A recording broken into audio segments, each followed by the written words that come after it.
In the previous series on Gog and Magog, I made mention of the last days.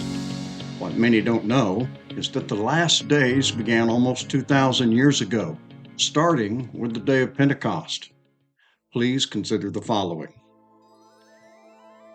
But this is what was spoken by the prophet Joel. And it shall come to pass in the last days, says God, that I will pour out of my spirit on all flesh. Your sons and your daughters shall prophesy. Your young men shall see visions. Your old men shall dream dreams. And on my men servants and on my maid servants I will pour out my spirit in those days, and they shall prophesy. I will show wonders in heaven above and signs in the earth beneath, blood and fire and vapor of smoke. The sun shall be turned into darkness and the moon into blood before the coming of the great and awesome day of the Lord. And it shall come to pass that whoever calls on the name of the Lord shall be saved. Following the outpouring of the Spirit on the 120 in the upper room on the day of Pentecost, Peter declares, "This is what was spoken by the prophet Joel, and it shall come to pass in the last days." So, unless I'm mistaken, Peter was saying that the last days commenced with the day of Pentecost. Here's further proof in the book of Hebrews. God, who at various times and in various ways spoke in time past to the fathers by the prophets, has in these last days spoken to us by his Son.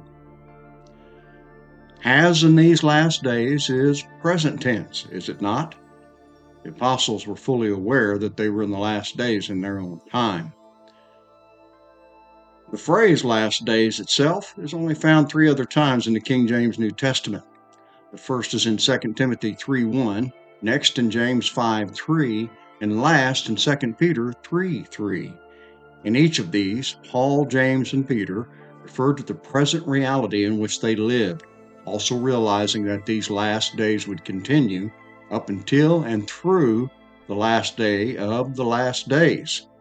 This last day is what Peter refers to in Acts 2:20 as the great and awesome day of the Lord.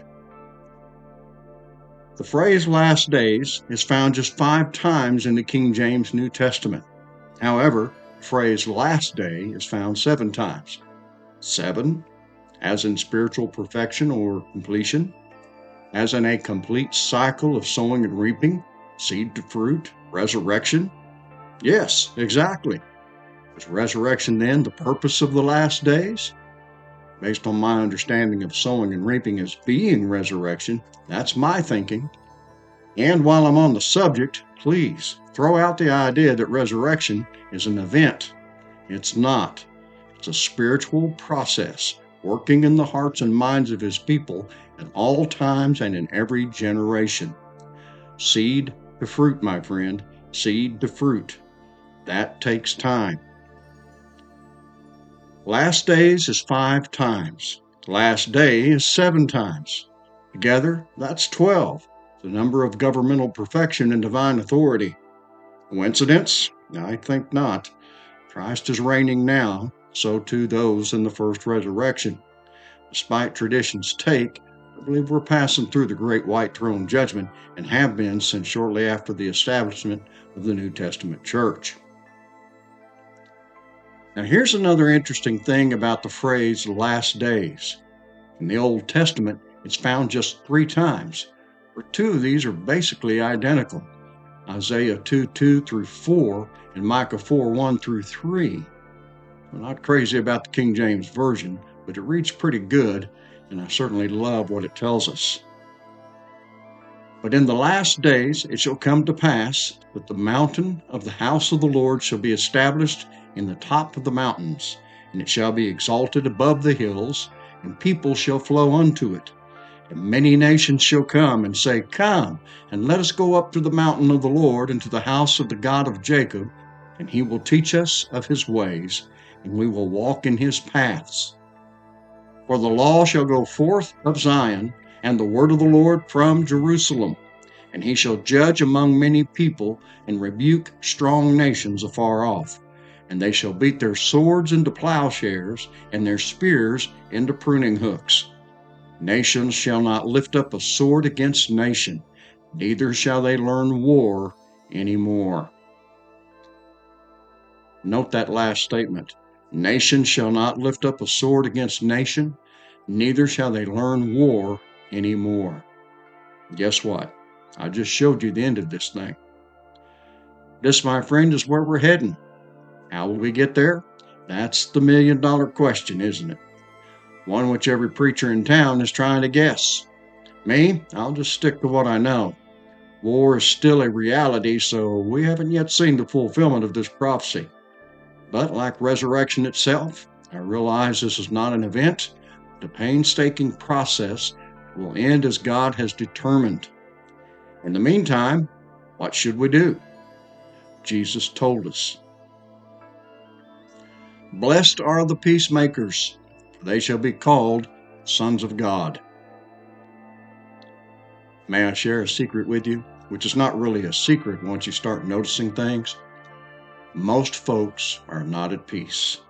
They're anxious, concerned, troubled, uncertain, and fearful. That's why smartphones are so powerful. They get your mind off your troubles. Don't believe me? Based on data from multiple sources, the average time Americans spend on their smartphones in any given day is around 4 to 5 hours a day. Additionally, this data shows that the average smartphone user in the U.S. checks their phone approximately 58 times a day. Now, 4 to 5 hours a day may not seem like much, but when you include all the other normal activities in a day, such as school, job, meals, travel, family, friends, etc., it's a really big chunk of time. And the last time you went to a doctor or dental appointment, how many people were there and how many had smartphones out? I've said it before.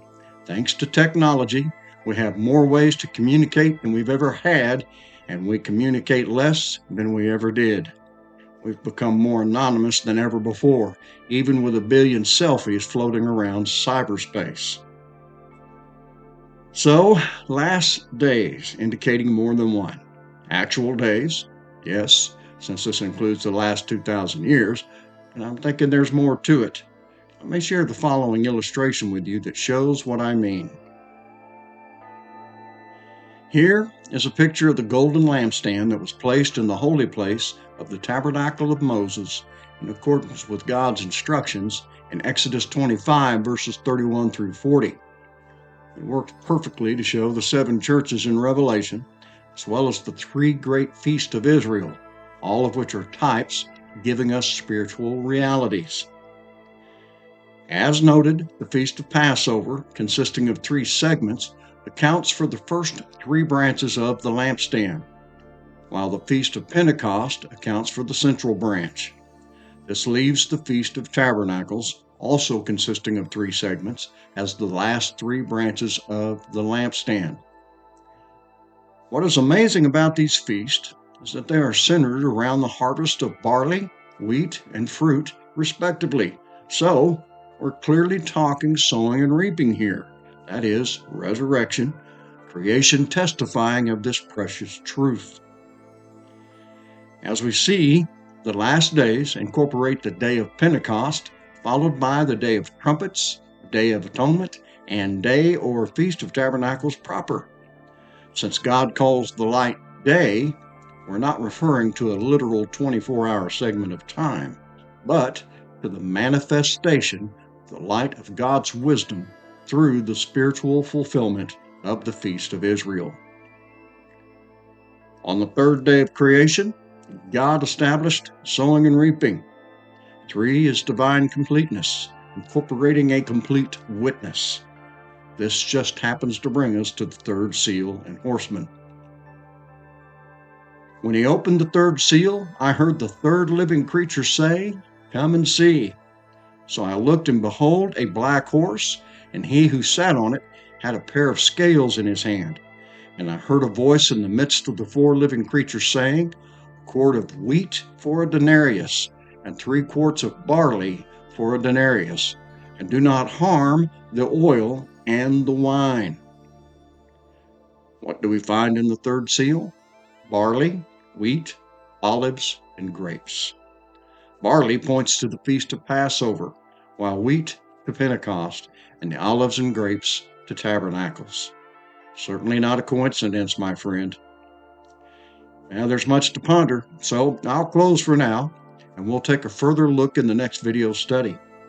Until then, please feel free to like, comment, or subscribe, and thank you for being a part of Grain of Wheat Publishing.